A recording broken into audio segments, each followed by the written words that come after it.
desde 2024 estamos livres da malária.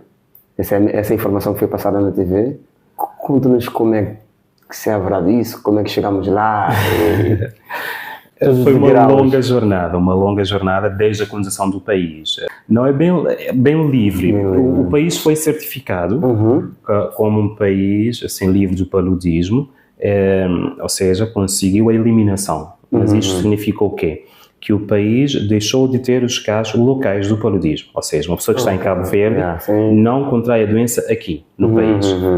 Mas de todo, nós estamos de todo livre porque há muita mobilidade, há muita gente a vir de fora, portanto a doença continua a entrar, inclusive nós continuamos a registrar os casos importados bem de fora. Em 2024 tivemos 55 casos e os casos continuam aqui no país. Então, autóctonos não...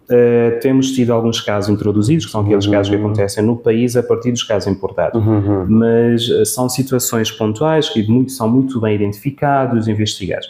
Como é que o Cabo Verde conseguiu o caso chegar? Nós, desde a colonização, Cabo Verde começou a ter os casos do paludismo que vinham com os escravos.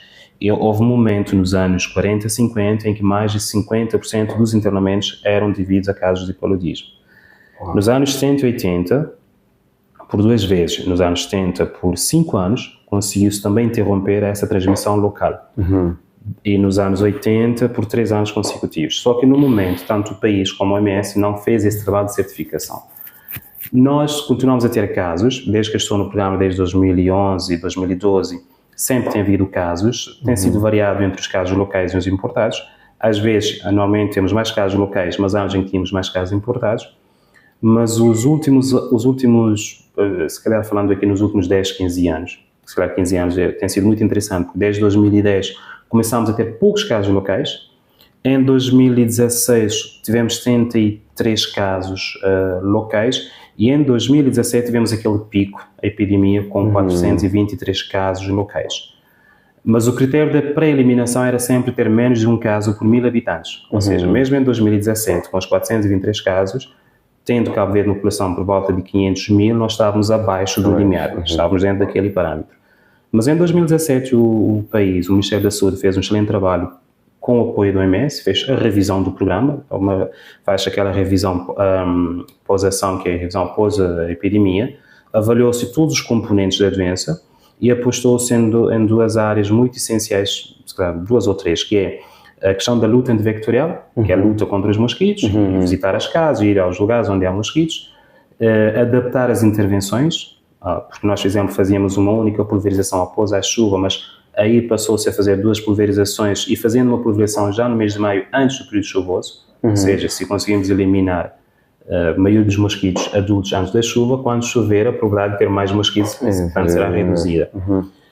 E apostou-se também muito na questão da gestão de casos, ou seja, aquilo que é o diagnóstico, o tratamento, o seguimento.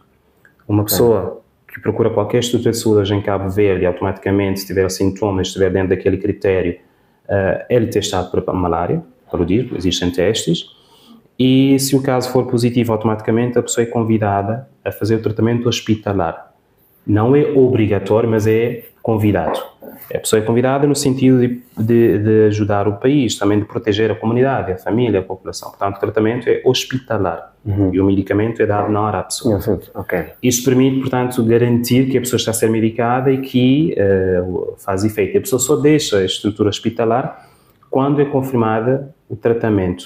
Portanto, faz o tratamento, sai e depois, até 28 dias, semanalmente, a pessoa é seguida pela Delegacia de Saúde, convida a pessoa, vem, faz o teste, que é para podermos garantir este tratamento. E também toda a questão de gestão ambiental, melhoria de intervenções ambientais naqueles pontos mais críticos, mais específicos, também a questão da própria sensibilização da população, mobilização e parcerias com outras entidades de não saúde. Tem um trabalho em equipa de uma forma... É um trabalho multissectorial, intersectorial, de equipa de toda a gente, porque se for só para a saúde a gente não consegue lá chegar. Imagina as questões ambientais, as questões das águas, que nós temos muitas vezes, temos grandes reservatórios de água que não são que não dependem da saúde, está a ver? A questão comportamental das comunidades, a questão do lixo, o comportamento no período chuvoso, a questão de ter redes nas janelas, portanto são vários domínios, são vários determinantes para esta doença que não dependem só da saúde. Nós até fizemos a sensibilização, damos a nossa cota à parte, a colaboração, a pulverização, o tratamento dos mosquitos, mas é algo também que a população tem a sua cota à parte, e quando digo população também digo aos outros parceiros, as escolas, na educação, na sensibilização, no ensinar das crianças como identificar as larvas de mosquito, porque para nós o mais importante para uma comunidade, e se calhar nós temos várias espécies de mosquitos, em Cabo Verde temos pelo menos 13 conhecidas.